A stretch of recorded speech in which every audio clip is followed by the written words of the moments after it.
Hello, Dippers. Welcome to the 2019 Free Agency Special of Humpday with Hysteria. As always, I'm your host, Lieutenant Pip Shaventone. With me, as always, break down these awesome free agency signings. Signals correspondent, Fletcher Hoyk. Yeah, so after the free agent dust is settled now, it appears to me the top four teams in the East as of next year will be a toss-up between Milwaukee and the 76ers, followed by the Boston Celtics and then the Indiana Pacers. No Brooklyn because no KD. I've seen Kyrie play with young guys and have a good center before. Seen that movie before, not too worried about it. Out West, I think it's the Clippers, and then I'm probably going to surprise people by this one, but then I think it goes to the Utah Jazz, then I think it goes to the Lakers, and then I think it goes to the Portland Trailblazers. I got to see what the Warriors do without Klay Thompson in the lineup. So you think the Jazz are that much improved?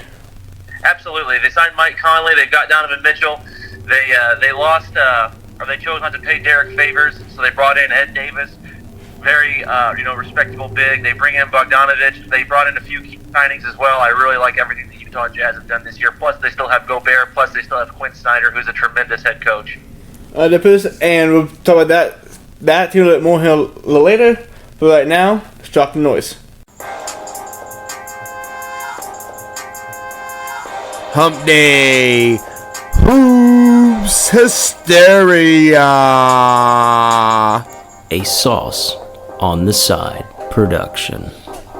Fletcher, so we'll start with the signing of the summer. Kawhi Leonard going to Los Angeles Clippers. But before he signed, he helped orchestrate a trade between the Thunder and the Clippers to where the Clippers would get Paul George and the Thunder would get 5 first-round draft picks. Yep. So, Fletcher, Clippers are odds-on title favorite. Oh, yeah. For me, the Clippers are definitely the favorite. I mean, they have a lineup now, a starting lineup. They traded Shai Gilgeous-Alexander, which you don't like to do, but that's okay. I mean, you're getting Paul George. You still have Patrick Beverley. They give up Danilo Gallinari. You give up Danilo for Paul George every day of the week. Their starting lineup's going to go assuming Patrick Beverley, Kawhi Leonard at the 2, Moa Harkless at the 3, which is a great get for them, Paul George, and then Zubac, who's a restricted free agent. Off the bench, they bring Montrezl Harrell, Lou Williams, and Landry Shamet. So I like everything that the Clippers did this offseason. Jerry West pulled another, trick out of his hat, so to speak. So that was really awesome for them. All right, and the Thunder, now that they want to trade Russell Westbrook, it's going to be very hard to do, making $40 million, close to $40 million in the next 4 seasons. Miami's been talked about, and Miami just signed Jimmy Butler, who they were unable to sign. The 76ers were unable to sign Jimmy Butler. He signed the sign trade. He's now in the Miami Heat. What's how do you feel about the Heat? Well, I mean, they're not threatening for anything in particular other than a playoff spot. If I were the Thunder and I was eyeing a trade to Miami for Russell Westbrook sending him there, I would probably look to send Steven Adams there too, and then just try to pick up all the picks you could. Maybe get Bam Adebayo, maybe get Justice Winslow.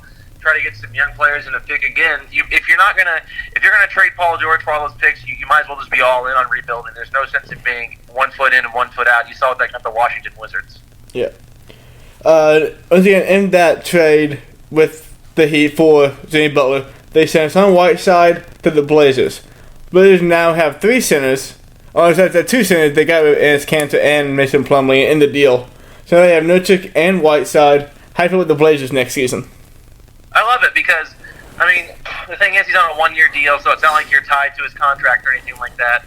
There's always the option to re-sign him if things go well. And the thing is, you get Nurk back, roughly middle of the year they're expecting, I guess, or maybe the first third if they're lucky. But then all of a sudden you have 2 great centers. Whiteside's super durable, rebounds the ball, scores the ball, defends the rim really well. They add Kent Bazemore to a team that's already got shoot. I really like what Portland's doing this year. I think they made some really nice tweaks to their roster. I think they could be an improved team for next year. All right, and now we'll go back to the East. The Brooklyn Nets signed Kyrie Irving, Kevin Durant, and DeAndre Jordan. Kevin Durant probably won't play this season. It came out yesterday that the president of the Nets didn't even know he was signing with them until he saw Instagram. So that means they didn't have a meeting with Kevin Durant. So that means that Kevin Durant chose to sign with Kyrie Irving. Fletcher, how do you feel about the Nets next season and about these deals going forward? Yes, I mean, I like getting Kevin Durant, even though it's only going to be. I mean, you're not going to get him this first year. I understand that. Kyrie Irving's a good player. He's more of a me guy than a we guy. I've said that before. I watched Kevin Durant and his scoring guard and Russell Westbrook not work together. I kind of see a little bit of that happening here with Kyrie as well. And then, they signed DeAndre Jordan, which that's a good get for his price. But at the same time, it's like you kind of had a guy in Jonathan Allen who was doing 85% of what DeAndre Jordan are. So I don't really understand the point in signing him. They've got a great center and a great backup center now, so that's nice. You're always going to have that rim protection. They've got some young guards with LeVert, Spencer Dinwiddie, Rondé Hollis-Jefferson. I like what their team looks like from top to bottom. It's just, can you get those collective pieces to come together as a team is the big question. Yeah, that might be the thing, too, with the signing of on Jordan. Like, what are they going to do with Jared Allen now? Are they going to try to trade Jared Allen for a veteran, or do you think they'll just keep him for the year and I guess have both centers for 3 seasons? Well, the thing is, DeAndre Jordan is super durable, At one point, he and Tristan Thompson, I think, were both active leaders for consecutive games played, like almost at an NBA record. So DeAndre Jordan's probably going to be there. If I were the Brooklyn Nets, I'd probably just hold on to Jonathan Allen for as long as I could, just because he is a guy who can contribute to a team, and you're not really paying him a whole lot. And so when you shell out, big money for 2 or 3 guys like that, you kind of need all the able bodies you can get at a decent price. All right, and staying in the Eastern Conference, staying in the same division even, the 76ers.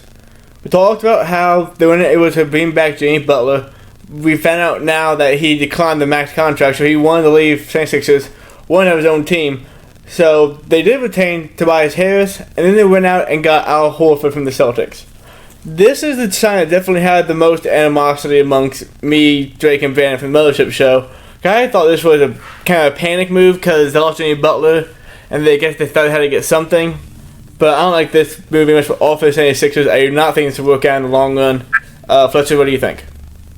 Yeah, I think it was definitely. I think there was definitely some part of them that said, "Let's get somebody," versus get nothing. And so Al Horford, he can shoot the three, he can handle the ball a little bit, he can initiate the offense, but he's really kind of like this new school center we're seeing. And I don't really know if he's going to pair well at the power forward with Joel Embiid, and then that puts Tobias Harris at the three. I don't know if Tobias Harris or Al Horford are really good enough at handling the ball, or equipped well enough to handle the ball at that level or at that position for the NBA. They kind of need some more shooters, they got Josh Richardson, which is nice, but then, what do you got? You got Mike Scott, you got James Ennis. No one's really, riding home about those guys, and you're not really going to rely on them down the stretch. You got Ben Simmons, who's going to play point guard. You're going to have a big team, no doubt about that, but, you need to add shooting. You need to add some other guys who can, handle that workload on offense as far as handling the ball, because you lost TJ McConnell to the Pacers, too.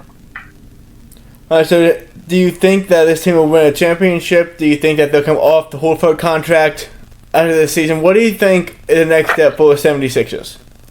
Well, Skip Bayless always calls the Eastern Conference the Leastern Conference, and they're definitely going to have a good record next year. They're definitely going to be a top team in the East, mainly because the East is just not that good. A lot of your better players really now are out West. Mm-hmm. And then even the Brooklyn Nets, they've got Kevin Durant, but he's not playing, so he's not really a factor for this upcoming year. I think the 76ers are going to have a fine roster. Kind of the way I liked the Bucks last year with all that length and depth. They've kind of got the length. They don't have so much of the depth yet, but they've got a lot of length. And so I think it's going to serve them well come playoff time. I think they might have learned a big lesson last year. Al Horford's a huge adult to have in that locker room. I think he's going to try to keep Joel Embiid straight. I think hopefully he can set a example for Ben Simmons. Al Horford's game changed a lot. Maybe Ben Simmons will, eventually try to evolve his game as well. So I like the signing, and I like the team for next year at least. All right, and then, like we said, they got Al Horford. And since they got Al Horford, the Celtics will have to sign Kemba Walker, who over the past 4 seasons only won a 4-point guard status, 23 points, 5.5 assists, and 3 turnovers. They got rid of Kyrie Irving, absolute headache last year. Very, very, not a terrible season for Boston, but per expectations, it was considered terrible. How do you feel about Kemba Walker and his team going into next season? Well, the big difference between Kemba Walker and Kyrie is not so much their necessarily their numbers from last year, but the fact that Kemba Walker is just an adult and Kyrie Irving really isn't. And on top of that, Terry Rozier didn't appear to be much of an adult either, and so they got Terry Rozier and Kyrie Irving out of there. So you get those two unhappy campers out of there. You get a star who's willing to buy into Brad Stevens.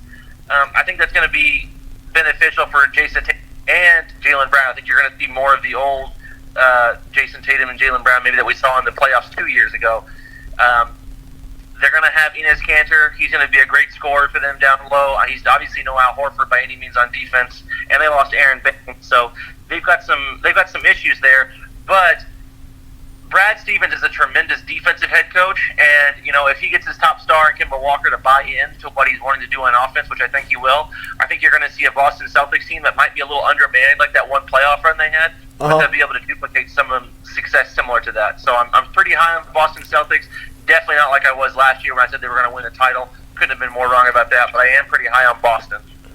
And then we'll stay Western Conference. Talk about this a little bit already. Golden State Warriors got D'Angelo Russell. They ended up doing a sign trade with the Nets. So in the sign trade, the Nets got Kevin Durant. They got Russell. I see this kind of like how I see the 76ers.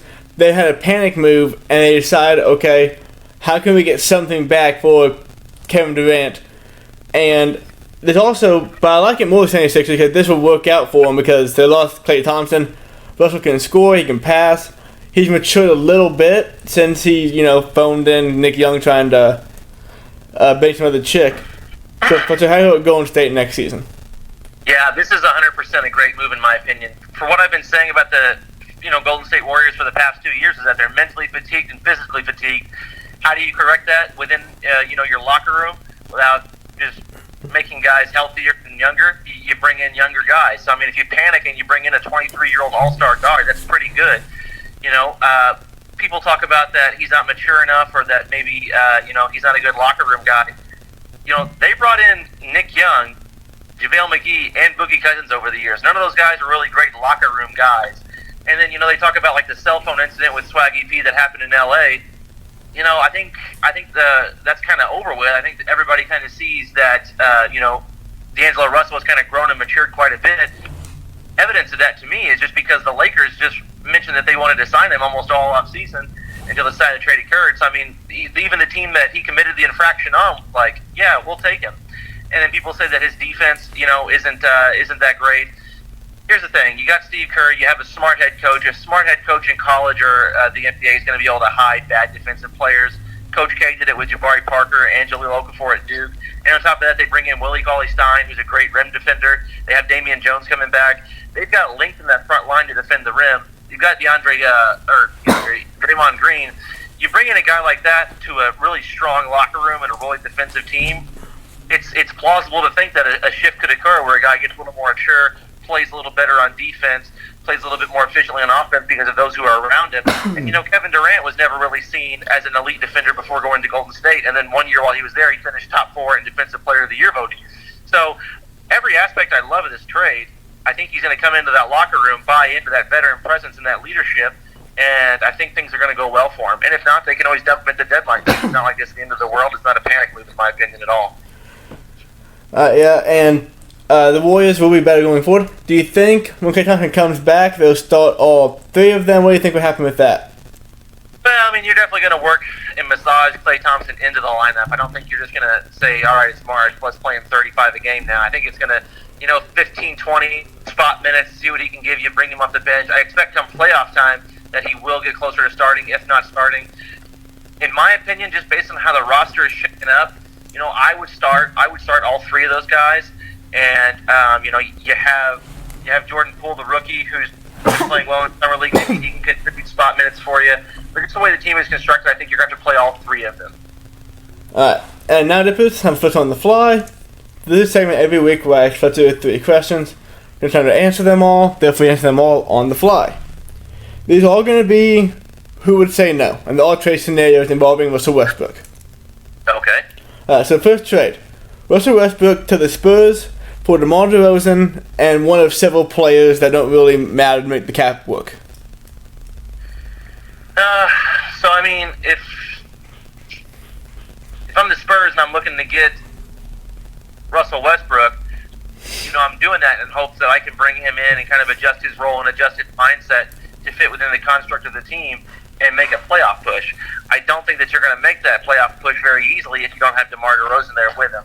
I know it's going to be tough for both of them to share the ball, especially since neither one really shoots threes that well. But if there was a guy to make it work, I think it would be Pop. So I think you'd have to look to other places, maybe LaMarcus Aldridge or something like that, to make the cap work. All right. So I would say if I were the Spurs. Okay. Next trade. Westbrook to the Raptors for Kyle Lowry and maybe a draft pick. That would work cap-wise. All these trades will work cap-wise. Yeah, so I mean, here's the thing. I'm not really... if I were the Toronto Raptors and ideal Kyle Lowry, I'm not really doing it. It helps to get better. I think you kind of maxed out, not only your trade capabilities and your different assets you have, but also from a money standpoint. Like, the owners spent pretty well. Besides, worked a lot of different things. If I'm the Raptors and ideal Kyle Lowry, it's looking to rebuild and re-up with draft picks or younger players to pair with Pascal Siakam, OG Anunoby, guys like that. So if I were the Raptors again, I wouldn't make that move just because if I'm trading Kyle Lowry, I'm not really looking to try to keep contending, so to speak. All right. And last trade option, Westbrook to Miami Heat for Goran Dragic and Kelly Olynyk. Yeah, so I mean that's a pretty good deal. If I were the Thunder, I'm definitely trying to fleece them for picks and younger player too. I understand, Miami doesn't really want to give up Adebayo and Justice Winslow because not only are they good prospects, but they're contributing at a fairly decent clip right now as young players. So I understand why you would want to keep those guys around with Jimmy Butler and Russell Westbrook to make a playoff push. I could be swayed or wooed into this deal by getting picks. So I think I would say yes to that one, given the picks were right on that situation. All right, and just one little bonus question: yes or no, Fletcher? Will he be traded? Yes. All right. And now difference, we'll go on to some signings that weren't as huge, but still make these teams, I think, significantly better. So the first trade will start with the Jazz. That's what I said. They got Bojan Bogdanovic. Add that to they got Mike Conley over the season. They did lose Derek Favors, but I think that mattered a whole lot. So let's look it down forward, basically. But anything else you want to say about the Jazz? Well, it's good to get Bojan because he's a legitimate, 3-and-D guy. He can score at a high clip. He can put the ball on the floor. At one point, midway through the season last year, he was roughly like 48% from three. He can play the four in today's NBA, too. What's nice is you can afford this contract to Bojan because Donovan Mitchell is such a star already, still on his rookie deal, so it gives you some time flexibility to pay this kind of money. So, good move by the Jazz, and I'm excited to see what they do next year. All right. Our next team will be your Indiana Pacers. They did a sign and trade to acquire Malcolm Brogdon, who was a 50-40-90 guy last season. They were finished with the end of the season, so there are some injury concerns there. They also signed Jeremy Lamb. Do you think the Pacers got better or worse? Well, I mean, we're going to be better because let's hopefully assume health in Oladipo, but Malcolm Brogdon was he was a guy who was going to get a max level for his degree or tier of player that he is. He was going to get that max level contract from somebody. He's a 50-40-90 guy last year, really contributed big for the Milwaukee Bucks down the stretch. We got Jeremy Lamb. He's a long, rangy guard who can shoot and finish at the rim. Hopefully you assume health in Oladipo. You sign or you do a little trade for TJ Warren, too, a guy who's been able to score and really improve his three-point shooting, a young guy who you're not paying a lot still. And then you have Domantas Sabonis. I'm really excited. They navigated this situation perfectly. I was nervous, like, are they going to shell out big money for a 30-year-old and Bojan Bogdanovic, or what are they going to do? They have a competitive team still. They stayed young, and they still have cap flexibility. So I'm excited about the Indiana Pacers. All right, so you're a fan of them letting Bogdanovic walk and bring in Brogdon. Yeah, just because, here's the thing, at some point you're going to have to pay Oladipo. I think he's coming into his last year of his contract. Sabonis at some point he's going to want to get paid. So you've got some guys coming up that you've got to seriously look at, and I'm sure that they don't want to, drop all that money into a 30-year-old aging Bojan Bogdanovic. I think it's better to drop it into a guy in his mid-20s who was Rookie of the Year in Brogdon and kind of move on there. Tremendous shooter, tremendous defensive player. I really like that. TJ Warren, another young guy who can shoot and score. If he's healthy, he's going to contribute big for us. So they did the best they could given their circumstances. All right, and they'll talk about the best team in each from last season. At least record-wise, Milwaukee Bucks. They were able to keep Brook Lopez and Chris Middleton. Yep. I have a number in front of me, but I think they've committed like $250 million to both of them. The Chris Middleton contract is 5 years, $178 million, I believe. So if let's say Milwaukee, they had to do it, right? Yeah, I mean, here's the thing. If I was Brook Lopez, for me, I'm going to go find the biggest deal possible, sign it one more time, and then probably just walk off or try to retire with my money or sign vet minimums to win a championship, something like that. They lost a little bit. I mean, they lost Brogdon. That sucks. They lost Mirotic. That sucks. So, but they brought in Wesley Matthews. They brought in Robin Lopez. They brought back Brooke. They have Chris Middleton, like you said. They still got Giannis. Still got Eric Bledsoe. The core of the team that's, helped them win so much last year is still there. They just lost a little bit of that depth and a little bit of that length, too. So, they're still going to be okay. So do you think they'll win the East again next season? I as of right now, I mean, if I had to pick, I would say they would. But I could see Philadelphia, competing for it as well. Okay. Next team, the Pelicans. They're making a major signing, but they signed J.J. Redick and Derek Favors, adding that to the very good young core they ended up getting in the Anthony Davis trade, plus the drafting of Jackson Hayes and Zion Williamson. Plus the Pelicans, they're going to be pretty good next year. Yeah, you know what? J.J. Redick was a good signing, helps with the shooting.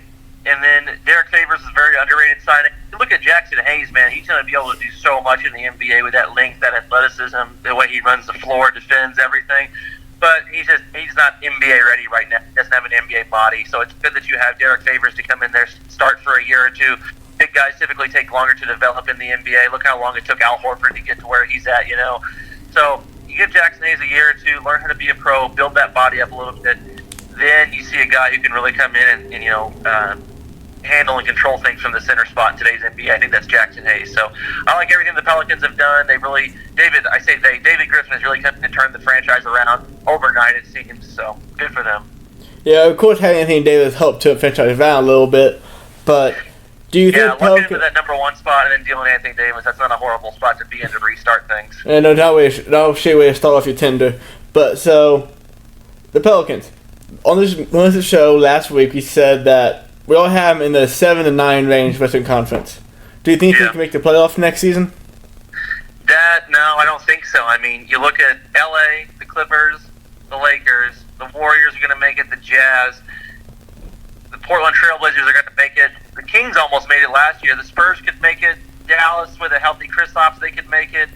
The Houston Rockets are still there. It's too tough for me to put the New Orleans Pelicans in the playoffs. They're going to be outside of it. Where exactly, I don't know, but the West is going to be so crazy next year. Yeah, that Western Conference is as deep as it's ever been in this reign of the Western Conference. Yeah. Okay, our next team. This one, kind of funny to pick to me. The Suns. I've said for years they got big things coming. Well, they didn't. They didn't want to take Kobe White. They traded down after the 23-year-old Cam Johnson out of North Carolina. They backed that up with signing Ricky Rubio, who has underperformed to an astonishing level in his NBA career, but he's a very solid point guard. Plus, this moved the needle for the Suns at all. Well, here's the thing. I really do think big things are coming for the Phoenix Suns solely because, Ricky Rubio, think about it, when he was drafted before Steph Curry. He was drafted over Steph Curry for a reason. I think this is his moment. I think he's going to come in and resurrect the Phoenix Suns next to Devin Booker. It's time. It's his time. No, I don't. You know what? Getting Dario Saric, that was a legitimate, stretch point forward to get next to DeAndre Ayton. They've been swinging and missing on that shit for years now. They tried Oubre, they tried Josh Jackson, they tried Dragon Bender. It's not happening. They're not getting that stretch four right. They can't seem to draft it right, so they had to go out and trade for it. That involved them trading down. The Rubio signing's not a horrible deal. They kind of reached on Cam Johnson. Your Phoenix Suns are not making the playoffs. They're going to be in the lottery again next year. I'm not too worried about it. Yeah, a lot better than the 76ers in 3 seasons. I'm going to pay Brandon $100. I'll be happy. You've already made that bet? Yep. This was before the West just got super loaded down. Well, things happen. Yep, shit happens. All right, now last team. This team actually signed no players, but it's really funny because it's the New York Knicks. They refused to sign Kevin Durant to the max. They canceled the meeting with Kawhi Leonard as a, quote, tactical decision. But they did sign Julius Randle, and they're about to steal Marcus Morris from the Spurs.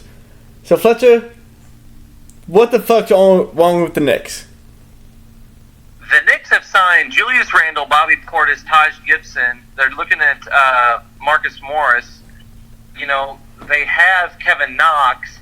It's like they're just trying to steal all the league's power forwards. Nobody else can have any. Trade trying bait. to get the guys, the Morris guys from the Spurs. Like, I don't understand what the strategy is to the Knicks. Like, yeah, you've got R.J. Barrett, you've got Dennis Smith Jr., Kevin Knox, Mitchell Robinson. You've got some nice young guys there, and you're going to have cap flexibility for next year. But at, like, what point do you sit there and say, like, what are we doing? Like, getting Julius Randle was nice for sure, but do you really need to go out and get 3 or 4 other power forwards?